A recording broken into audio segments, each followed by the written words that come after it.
My name is Kelsey Cooper, and I haven't made my documentary about missing and murdered Indigenous women.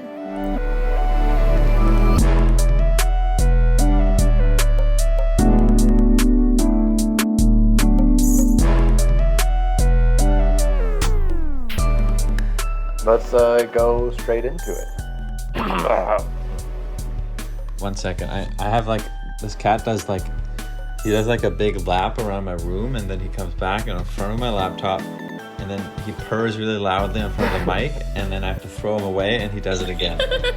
So again, tell me when you're ready, because I'll kick him out, and we get about 2 minutes of clean air time. Okay. There's definitely purring on this, but I try to do it, throw him out before I talk. So we are starting now.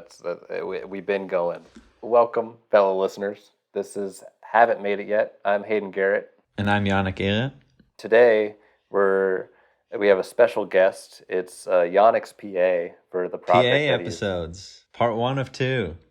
Part 1 of 2. We have no structure whatsoever. But we have prefaced that we are working on a job on which we have PAs in a previous episode. So yes. This is more context. So let's, in this little intro process, I want to kind of ask the question of where did you find your PA? Where did this come from? Also, Kelsey is here. This is Kelsey Cooper. She is Jannik's PA, and she's going to chime in whatever she wants to. But Jannik, how'd you meet Kelsey? All right, so we're in Oklahoma is where my part of this show is happening. And I don't remember what the original plan was when we came here for a PA. I think people were like, oh yeah, I know somebody that's... Of course, nobody knew anybody that was anywhere close because Oklahoma is way out there. I was told that I have to find a PA. So I do the old Facebook group thing and shoot out a message of the local like Oklahoma city, which is the next big city, who's available to do this PA thing, this and this time. Hold on. The post said... I need an art department PA for an 8-week reality shoot in rural Oklahoma. That wording is important. Like, everybody in the group was like, nope. Wait, really? I don't know. I feel like only like not many people commented that they were down. I got a decent amount of DMs. Oh. I thought that's what, isn't that what... Oh. I mean, it's all rural. Yeah, might as well just take that out of the sentence. Yeah, I guess it's wasted words, huh? But anyway, a whole bunch of people applied to me, all of them much more qualified than Kelsey. They sent me some of them. No, it was just only 3 people, but they all sent me their resumes and everything. And one of them was more qualified. This guy literally had a master's degree in production design. Yep. So I called all 3 of them up, and they all seemed all right. I was really interested in the production design dude, but he was just like, he sounded like, talking to him on the phone was like talking to a voicemail. Like there was just like not a lot there. And it was just like, I was just like, this guy, I can't bear being with this guy for 8 weeks. Like, no way. But Kelsey had stand-up comedian on her resume. So I was like, all right, I'll just stand. It's like, Right. But point being, skills don't matter as much as contacts and people stuff. Because in the end of the day, film hours are really long and you need to hang out with people for a really long time. And being somebody that you're down to hang out with that is like friendly and personable, and don't be like fake friendly, but like you have to hang out with people for a long time. So this has all been fake the last 8 weeks. I can't stand you, Jannik. Kelsey's been playing an act, and it's all an act for the cameras. So on the post, like 15 random people started all being like, Kelsey Cooper, pick Kelsey. And I thought it was just like random. Oh no, I think there was a couple random people who didn't even know who you were that just tagged on, or was that orchestrated? It was a chain, because like the first 3 are people I know in the film. And then someone was like, oh yeah, Kelsey, and then someone else. And I think like 2 of them, they were like, well, because Bryce recommends you, then I recommend you. Yeah. You had a whole team supporting you. Yeah. Yeah, and then rest is history. That's showbiz, baby. Say it one more time, but really sad. That's showbiz, baby. I guess that's more frustrated. Yeah.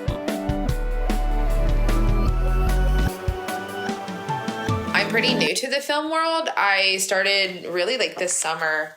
And so usually I'm a production assistant. And so this is kind of my first, well, this is my first season of like doing a whole season of something. This is my first gig that is longer than 2 days. And so, yeah, I love doing art department. And so I hope this is what I can do now that I have this experience. But yeah, so I've been a production assistant for a bunch of smaller projects. In Oklahoma, we have like what I call like native Hollywood here. And so we're finally finding our place in media, and there's just so many opportunities here. So when I finished grad school, which is like kind of a completely unrelated field, but I'm able to apply a lot of what I learned. I just got kind of burnt out on studying oppression and genocide, and was like, okay, I want to like tell our stories now. And it's one of those things that you don't realize you have an opportunity to do until you see other people do it. Especially like women and indigenous and people, and especially indigenous women. So I was like, oh, because I've been in performing arts my whole life. I've, always wanted to work in film. Just the opportunities weren't here unless you move to Atlanta or Santa Fe or, or LA. And so like, we're finally making something. I feel like within a few years, it's definitely like reaching to kind of like how Atlanta became like kind of a random film city. Totally. And you're in the, like, just in the start of, it's Oklahoma. We're exactly in Oklahoma. I'm from Tulsa. Tulsa. Really cool. You're really just in the start of this whole process of it becoming huge. And I mean, I grew up, like I've been a cinephile my whole life, and I did theater, and so, but it was one of those things that it's like, it's just a hobby. You only really work in film if you're going to move to the coast or, one of those cities. And so it was just one of those like, oh, I'm allowed to do this now? Okay, this is what I do. And you studied native law, right? So that's how when you said that what you studied will kind of apply to what you want to do. It definitely helps because I have a master's of Indigenous Peoples Law from the University of Oklahoma.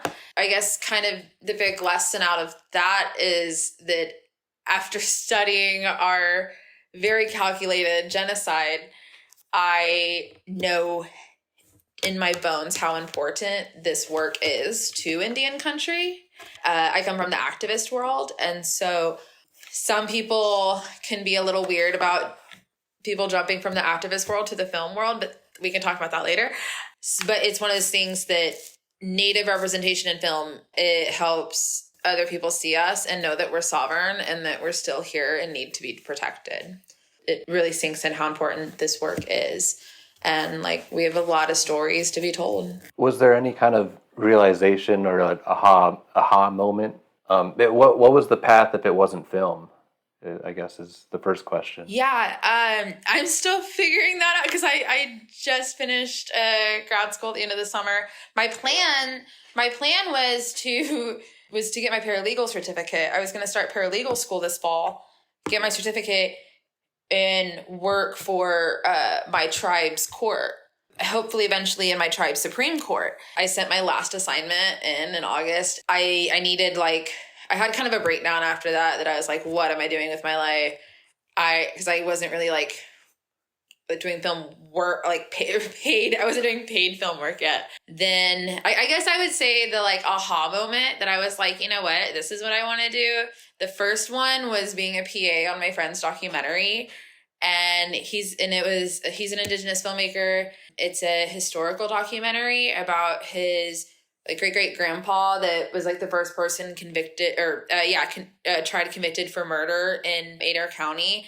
And so that was my first PA thing. And I was just like, oh, okay, this seems cool. But I was also looking for work in the law field. The DP on that, who's now a really good friend of mine, I asked him, I was like, so do you think, because I like PA gigs because it pays decent for a day's work. I asked him, I was like, so do you think I could get a full-time job and do this? I could just take time off or something. And he was like, if you want to work in film has to be your job. And I was just like, okay, well then I'm going to try. And then I had this so that was kind of the work, okay, you know what? I do want to try my best to keep working in this. And then my like I always cry whenever I talk about this, but like the moment that I had my calling, be in this for the long run, or like be in this for the long game. I watched the documentary This Changes Everything, which is about like women directors and just our place in Hollywood and how it's been and like where it's going. And have you guys seen it? I'm not sure. I've definitely heard of it. It's on Netflix, and it really does change everything. I watched that the night before I did background work for Fancy Dance, directed by Erica Tremblay. And excuse me, and she's an Indigenous female director. And so I literally watched that movie it was like 1 a.m. I'm watching it. I go to bed. I have a 5 a.m. call time. And so then like the first time that like I heard of, because the AD is female too. First AD was female too. And the first time I heard like a woman yell quiet on set, and I was like, I want to do that. That's when I had a goal in mind where I'm like, okay, I want to do that part. Right now, you're obviously doing art with me, and you said you like doing art. Why do you like doing the art part of it? And is that the area you kind of want to stay in? I know you have some other ambitions as well, or is it both? Or where are you kind of heading? Yeah, so for right now, like with where I'm at in my career, I would love to keep doing art department for different projects. What I love about it is you're always creating, you're always thinking on your feet, and just to like spending all day making this picture in your mind come true, and just seeing it execute in front of you, and seeing like the other crew vibe with it, or your cast vibe, just yeah, there's been so many moments where, and I'm an extra person, like, right, or parties. when the guys like, or the girls like, wow, this is such a like amazing date, like, wow. You're just like, right. Yeah, and I'm Good a very feeling. extra person. Like, I love decorating and just like making that picture in your mind a reality and seeing everybody love it. Right. I think that's what I love about art department. Yeah, so like for right now, I love art department. I'd love to get to know like different areas of production. My long-term goals I definitely plan on writing comedy shows, and I have a couple documentaries that I want to make eventually, and that's kind of where I'm at right now until I figure out long term. Oh, but I will say another long-term film goal is to work with the Cherokee Nation Film Office. So it's I think the first tribal film commission. And we have like a Hollywood quality soundstage in my hometown in Owasso, the suburb of Tulsa. And so there's a lot that's going to be happening. Like, it's just the start. Like, Indian country, Hollywood is just starting. Is a resident Res Dogs filmed in Owasso? No. Owasso's too like suburban. It is on a reservation. It is on the Cherokee reservation, but it wasn't actually called the Cherokee Reservation until a couple years ago. Well, none of it was. That's a whole other thing. But anyway, so it loosely takes place like on the Creek Res in like Okmulgee. So they film it in Okmulgee, a lot of it. Throughout the state, but it's mainly filmed kind of like rural. Okay, so it's locations all over.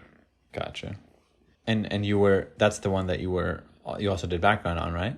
No, I haven't. That's a soft spot for me. No, I have a lot of friends that have been, and a lot of my friends have been background. First season, I had like a full head of dreadlocks, so I didn't get picked for any background stuff that I applied to whenever stuff first started filming here, and I started seeing the casting calls. They filmed Killers of the Flower Moon. Have you guys heard about that movie? Yeah, Scorsese and DiCaprio. Everybody and their damn dog here was in that film. I don't look like what a native 100 years ago would have looked like. as far as my bone structure and like that's something that's another conversation. But I know that I'm less likely to be casted in like historical films with natives because of how I look or like my body size. Like, we weren't thick 100 years ago. That's okay. But Res Dogs has been great about like being very inclusive about different shades and builds of natives. And I have a lot of friends that are in that. So I am manifesting and putting in the work to be involved in season 3 in some capacity. It's weird. This is kind of a little bit of a side thing, but the different ideas people have of what the Native American scene looks like because of movies and stuff like that. Like I was telling my family in Germany about that you were going to take me to the powwow, and they're like, "Oh, that's cool! Like you get to be in a teepee."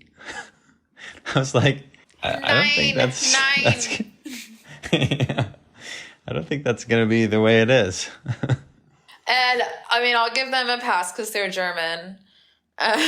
Germany loves Native Americans and cowboys and that whole like thing. But they have some very strange very like comic book ideas about how everything is. Dude, and on both sides, honestly. Yeah, and I'll give them a break on that because they're European. That's fine. As long as they know that we still exist. That's what matters. They very much think that you guys still exist, but just the way it was 100 years ago. Really? Or like 200 years. Yeah, they think there's just, well, like I said, I think there's just like big teepee villages. They're like, oh, you're saving this poor girl from a sad life on the res.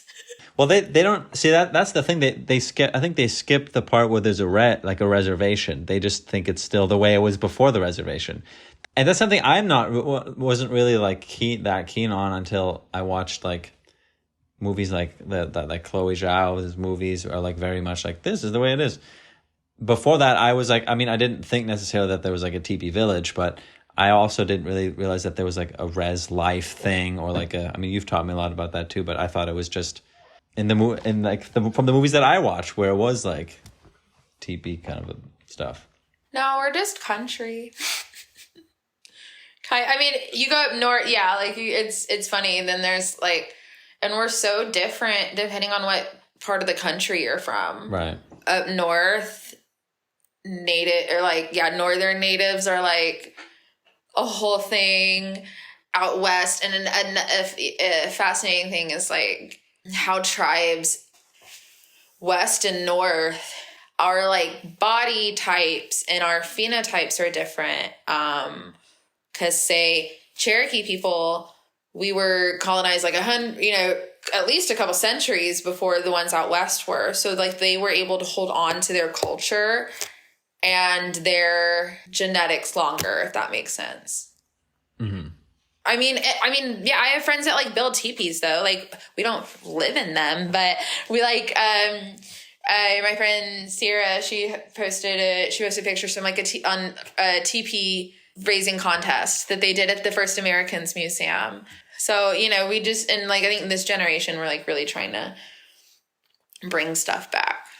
So in case you're not aware, there is a epidemic of Indigenous women and people of all gender, of all of the gender spectrum, especially trans and non-gender conforming as well, that we experience abuse and we're murdered at a higher rate than any other demographic in the country.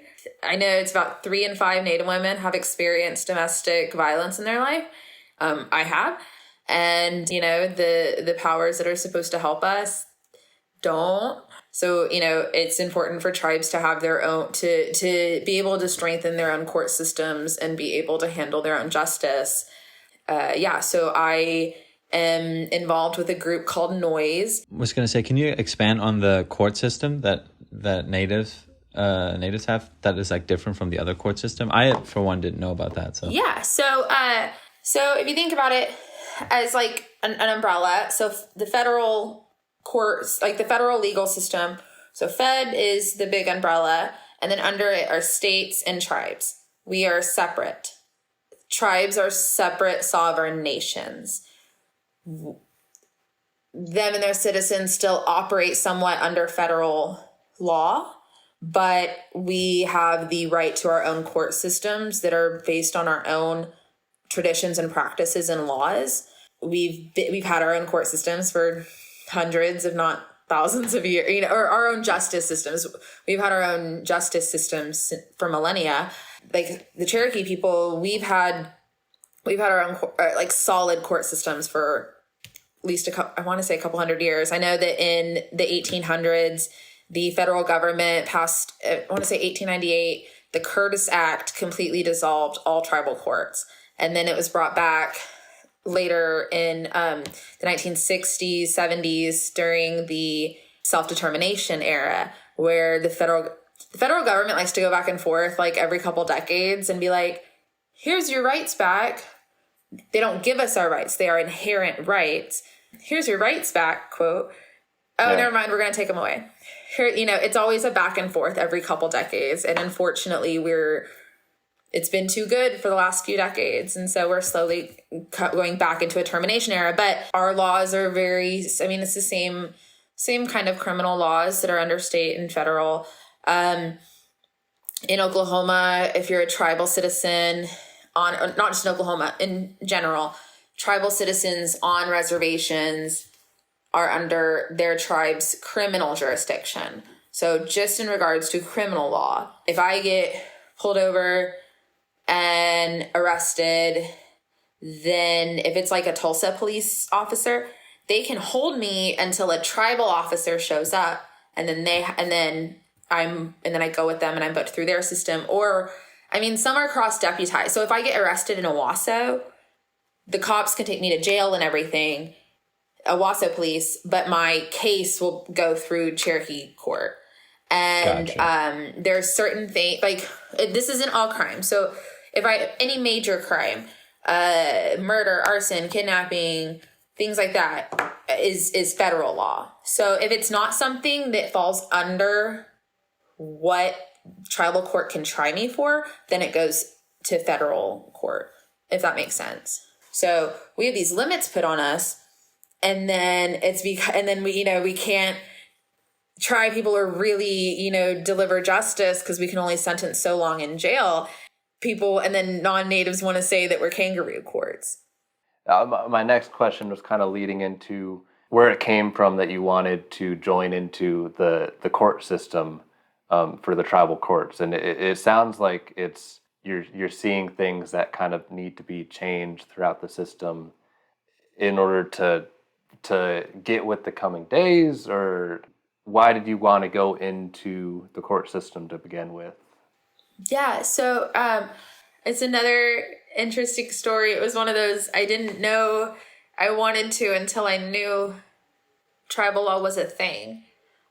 So my bachelor's is in sociology, human services, and I was going the social work route, and then this is a crazy story. I had been out of undergrad for 3 years, and then I literally saw a Facebook ad for this because I guess the algorithm knew that I was always posting about like tribal rights and stuff. And a freaking Facebook ad came up, and it said Masters of Indigenous Peoples Law from the University of Oklahoma. And this story makes me emotional though. And I read the program description, and I just like burst into tears and was just like, that's it. That's what I want to do. I'm an Aries, so it's like once we know something, that's it. Once we know we want to do something, that's it. I won't sit around and think forever, or I don't have a hard time making decisions. I know something's for me when I know. And so it's just like, okay, like I'm like crying. Like that's what I want to do. And I didn't know.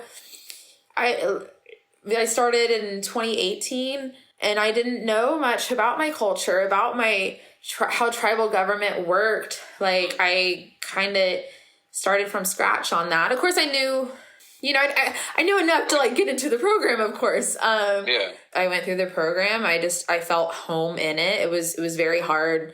It's a master's of legal studies, so like I didn't do the bar. I have no intentions on being an attorney, never have. But I did want to be a scholar of tribal law.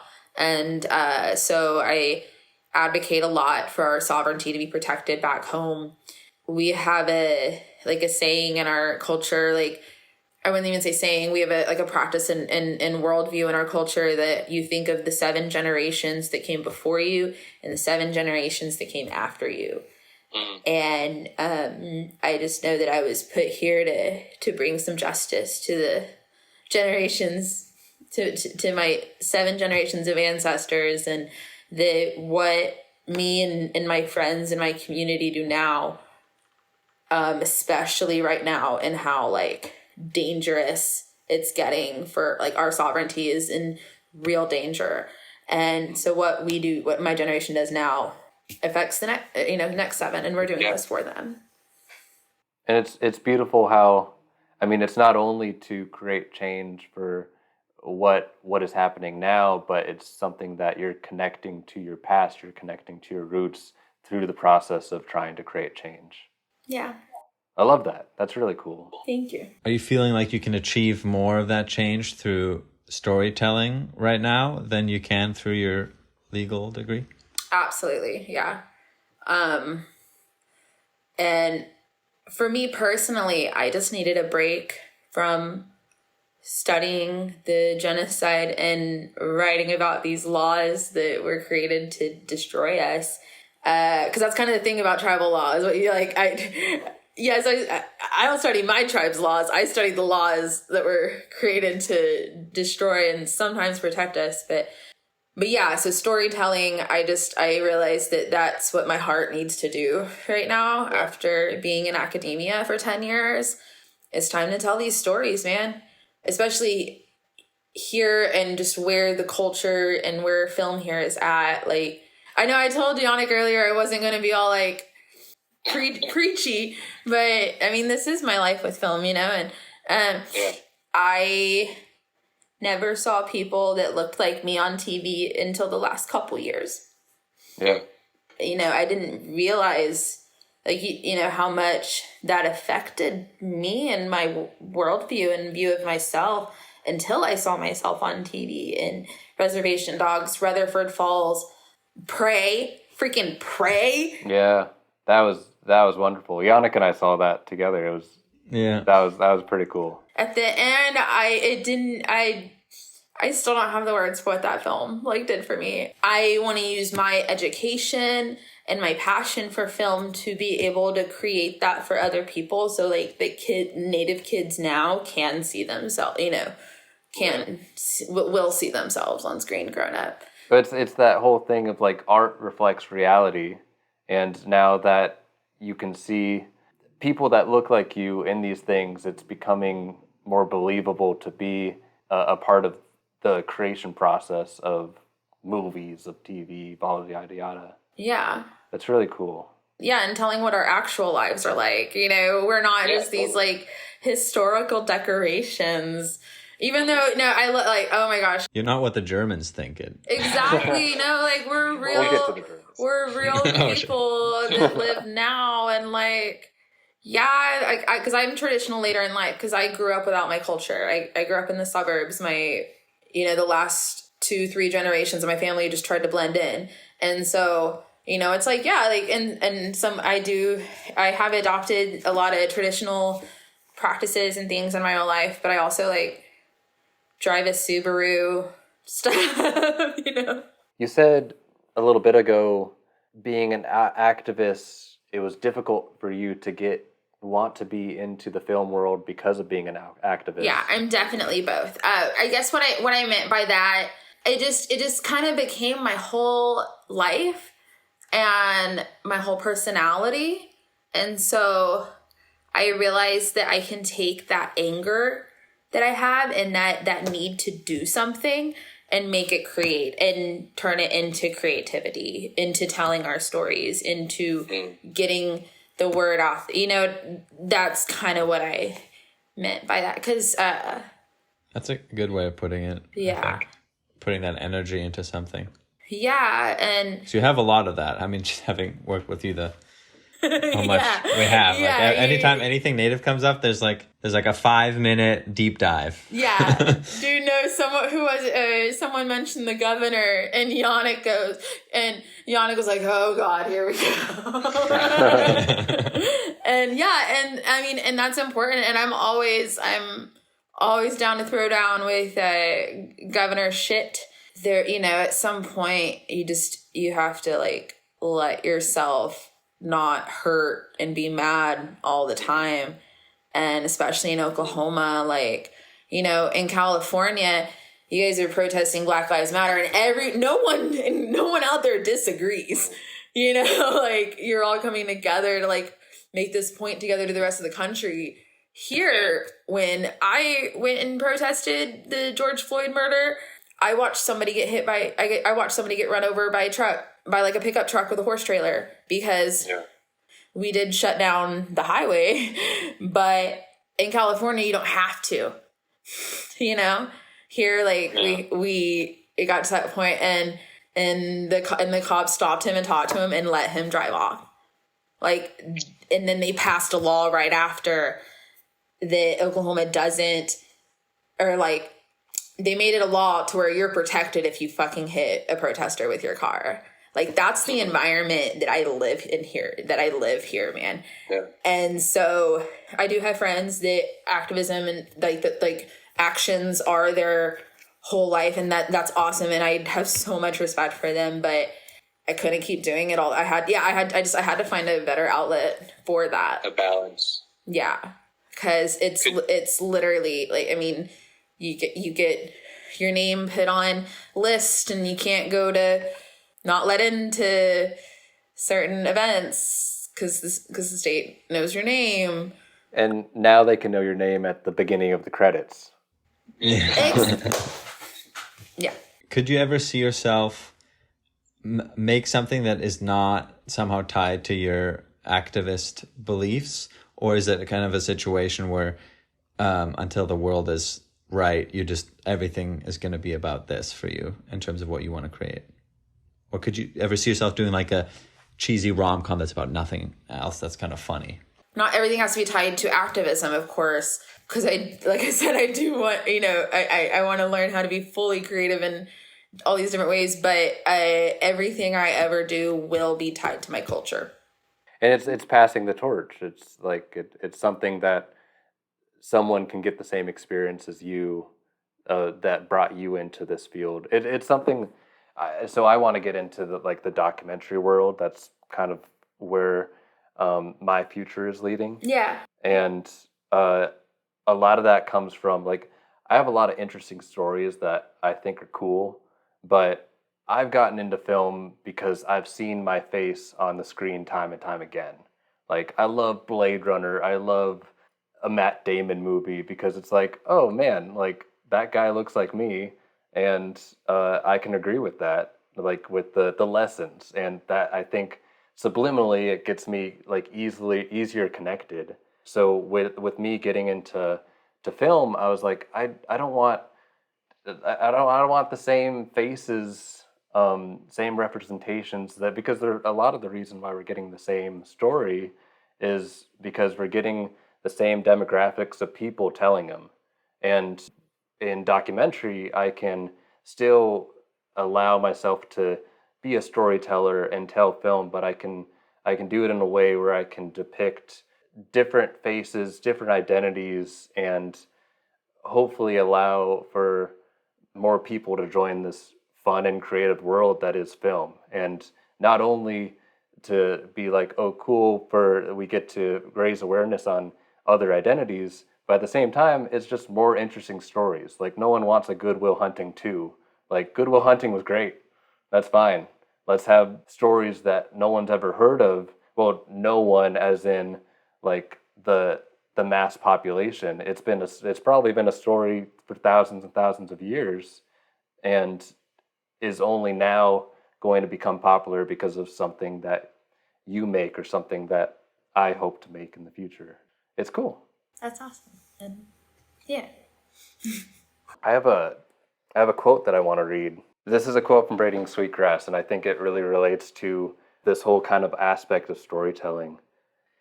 We need to unearth the old stories that live in a place and begin to create new ones.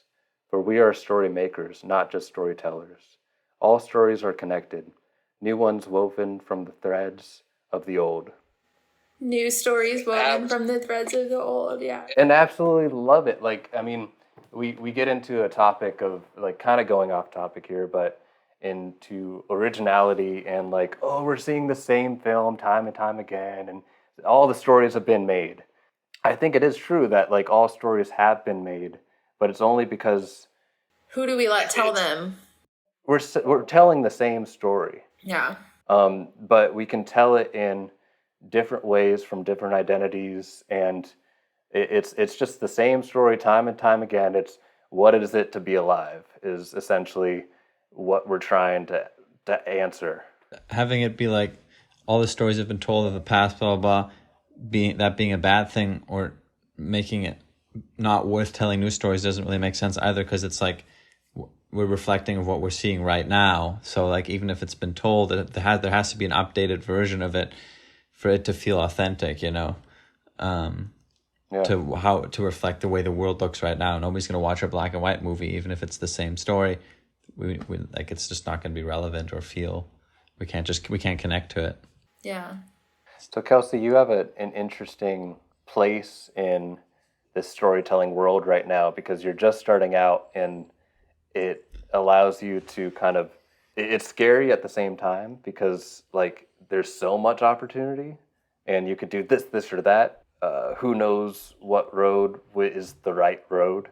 I'm saying this in quotations for the listeners. But I was like, oh yeah, no one can see me. As an art PA, in the last 2 months or so, are you finding that this is what you want to do, or are you wanting to go into documentary? What does the next year or so look like for you? Yeah, so the next year, so I guess I classify my film goals as like what I need right now to make money, and then and then what I plan on creating when I have the means. So like I want to keep, like, labor wise, loving an art department PA, because I'm still learning, a lot of people I work with have been in film for a long time, or they went to school for it. And so I call this like labor slash school. So I can, earn money and keep learning everything. I am getting into writing. I'm a stand-up comedian, learning how to write. I've been writing, legal and research papers for 10 years, and it was miserable, physically and mentally miserable. So I'm like, I'm working on healing my relationship with writing now that I get to choose. I'm never going back. Except for like some workshops or classes, here and there, like for this field, I'm never enrolling in a school again. Comedy writing is my next goal, and submitting to workshops to have my pilot made. Is stand-up a recent thing, or has that been something that's been in your life for a bit? I've been obsessed with stand-up since I was in elementary school, and but yeah, I just started doing stand-up this summer. I started like making friends with some local comedians. Tulsa has a booming comedy scene. So after like being friends with these people for like a year, a few months or a year, and seeing local stand up, I'm like, yeah, no, I can do that. But I'm like, I'm not just gonna raw dog it and run up and like go to an open mic and just. So I'm a student. So I like found, I saw Landry's post for classes, and I was like, that's it. So I took stand-up classes through him, and it was amazing, and helped me put together, like, that class helped me build my first set. And then we had a graduation show at the Looney Bin Tulsa, which, like, a lot of people who do, it was great, like, just jump into it. I feel like it put me a year ahead of if I just had started just going to open mics and stuff. And because after that, my friend Evan was there, and he put me on my first real show, like, that night. Like, he was like, after he saw my set, and he's like, hey, you want to do this show next week? And so it just kind of went up from there. And then I did the second level of his class, and I gave him all my money. And so he helped me put together, long form set. And I'm working on my first electronic press kit to send out so I can do shows regionally and just be paid for comedy. I'm not like, Jannik will disagree, but I'm not like, I'm not like a bougie person. I don't care about like, money and like quote, like making it and stuff. But I want to tell my stories, and I want to be compensated for the labor it takes. Hey, Carhartt is expensive. You gotta. Right? Who am I? I'm like Carhartt, Wrangler. I wish I had Ariat. For the listeners, these are the things she's wearing.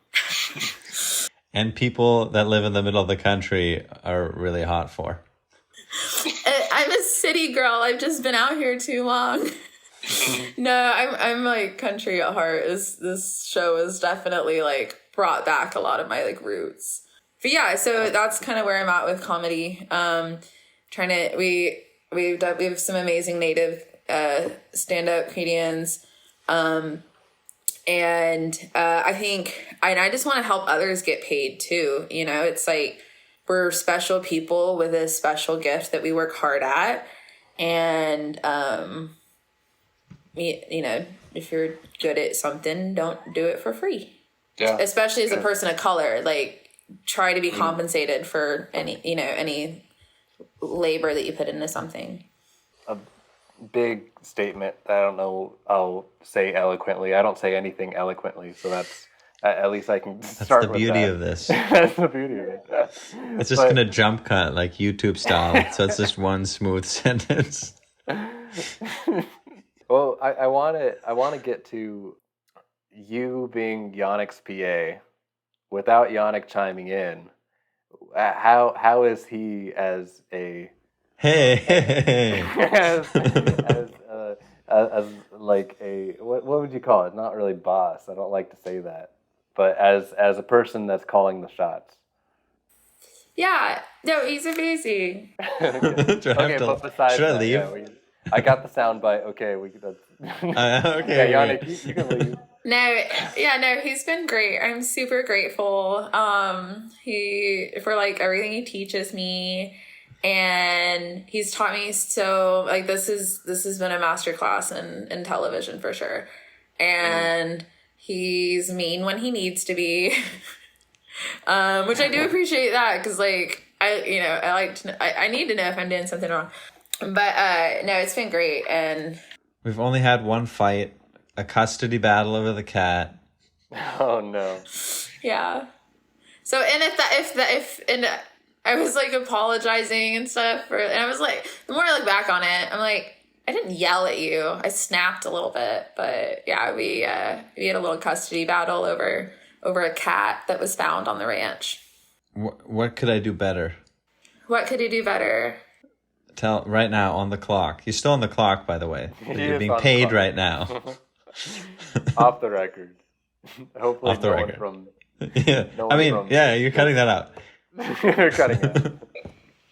I can't think of any. I mean, it kind of bugged me when we were on that really cold, windy location, and you kept asking me to go up to the deck and bring stuff down when a PA could have done it.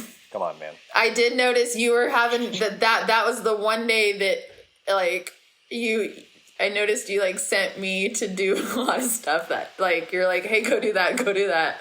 That's that and the cat thing. That's my one beef. I did what I had to do. And I did what I had to do. You did do it. You did do it. Slowly.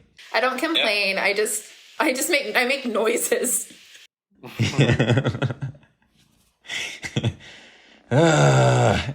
You are easy to read. I mean, I knew you were unhappy. I'm not surprised. Disgruntled sound. That's what I said. Yeah, I'm gonna go do that. I'll do that. lifts dramatically. But a bigger vape hit. Would you ever find yourself being outside of Oklahoma doing film, or is it wanting to tell your story? What is the story of your region that you live in? When I tell people I'm Cherokee, their instant reaction is, "Oh, I'm part Cherokee too. My grandma was Cherokee." And that's actually a huge lie that most Americans are told, or a mistruth that was passed down their family. And I mean, in Oklahoma, I walk around and I'm surrounded by my community and my people and my family and this land that we fought so hard and my ancestors walked from, Georgia and Tennessee from. So it's like, I'm here, but I would love to like take jobs in other cities. I have a goal of being on Marvel's Echo season 2. I'm speaking that into existence. My friend did background on that and got to spend a couple months in Atlanta.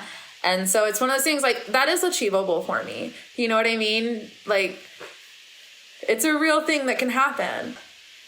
I guess a message for myself would be just to keep my head up, but also down in the right places. In the middle. Yeah. Well, I mean, sometimes you got to keep your head up, and sometimes you just got to keep your head down and keep working and keep your mouth shut. I'm learning the right places to do that. That's been a big learning. It's usually head down on my sets when. Yeah. And my one thing to tell the listeners is to please look into the Indian Child Welfare Act and the Holland-Burkeen case that is in the Supreme Court right now.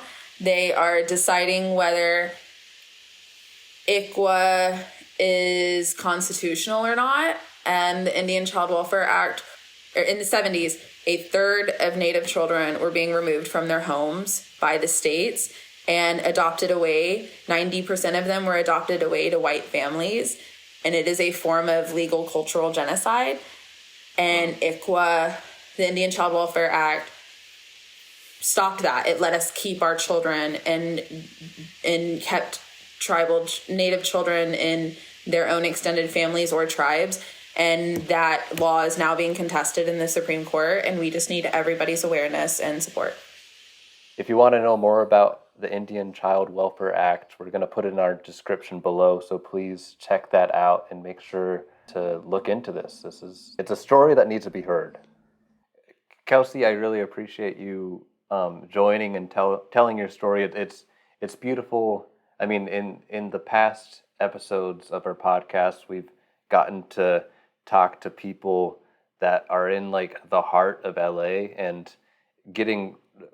It's just they're all different stories, but it is different LA stories. So I really appreciate being able to kind of branch out. And I mean, storytelling is happening everywhere, and there's a whole bunch of different ways to tell a story. And I appreciate that you're starting off this life in storytelling, from comedy, from even like legal is a way to tell stories. The wording is a little bit boring, but it is storytelling. And all of this kind of comes together into your activism and your passions. And I appreciate the steps in your life that brought you where you are today. I just want to also say I'm super glad you're staying where you are and doing film where you're doing film here outside of a bigger film hub. When you first told me that, I had like the typical like, oh, you should totally move to like these film hubs and make a ton of money and do all these cool projects. But I think like people not doing that is what keeps things fresh and interesting, because LA crews travel all the time, such as myself right now, but it's always going to be the LA perspective to some degree. So having people making movies in these places that don't have the resources and the money to make the Hollywood glam, that are doing real locations without all the like 16 wheelers that Hollywood brings on to brush it all out and clean it all up. Those are, I think, the coolest stories, and definitely the stories that are keeping the whole pool of movies fresh and keeping real indie movies in the Hollywood film festivals. It's people like you guys, and I'm glad you're staying true to that. I'm proud of you. Thank you. And she's still on the clock. Yeah. Now get back to work. Now get back to work. Damn it, making me emotional on the clock. Ugh. Well, thank you guys for having me on here and giving me space to tell my story and to let people around the country and out west know what's going on in Oklahoma. And just just to anyone working in LA, if you ever have a chance to come out here to work on a project, please do. It's an amazing experience, and things are happening here for a reason. It was really nice talking to you, Kelsey. Thanks for doing this. Not in your free time, but now get to work. On the clock. Back to work. Wado. Thank you in Cherokee is Wado. Oh, yeah. Can you say that one more time? Wado. Wado. And off the record, is it okay for me to still like Color of the Wind in Pocahontas? Yes, yeah. Okay. I sing it That's definitely all the on time. the record, Hayden. Yeah, I sing it all the time, and the movie is problematic, but the messages that Pocahontas gives are completely legit. What about Last of the Mohicans? Oh yeah. That's a good movie. Okay, what about Avatar? Well, that's just Pocahontas for blue people. Thank you. Okay, so here's my thing about Avatar and how it represents natives. It does it's the perfect telling of what happened in the past and today. Us being exploited for just what colonizers want. I think I do love Avatar. I'll say that. Love James Cameron, love Avatar. But I don't like when we're compared or if people completely relate. Yeah. I don't necessarily like when we're compared to the Na'vi because it does dehumanize us as much as I love Avatar, because that's a fictional indigenous world in a fictional universe, and we're real humans here now experiencing things. So what I just did, as essentially. No. I feel like you respectfully brought it up because it is important. It is an indigenous story. But, if that's something you can take away about Avatar is it is our story, not our department. Yeah. That's something I told Kelsey the first day. The power of not my department. Oh, yeah. And she's used it every day since. He sent me on a run. Yeah, this was like the first week. And he sent me on a run to like Ace Hardware. And he sends me a picture of some little plug-in thing. And I was just like, electrical is not my department. And he said, I'm so proud of you. Now buy it. Now buy it, and I did. Jannik, how do you feel about me doing what we just did as the outro? What did we just... Oh, yeah. We talked about Avatar and... Yeah, why not? Yeah. That's like semi-relevant. I think it works. Would it be weird if... Because in our outros, we just kind of fade out with music fading in. Yeah. Should we try one where we we have it's the same conversation, but we do the in-camera fade out, where we just slowly, we just start talking less and less. Do you think we can naturally do it? I don't know if we should waste any more of Kelsey's time. You're right. She still has some work to do. We can't. Yeah, we can't really do it right now. That's it. Avatar is really cool. Kelsey's not talking. I'm tired.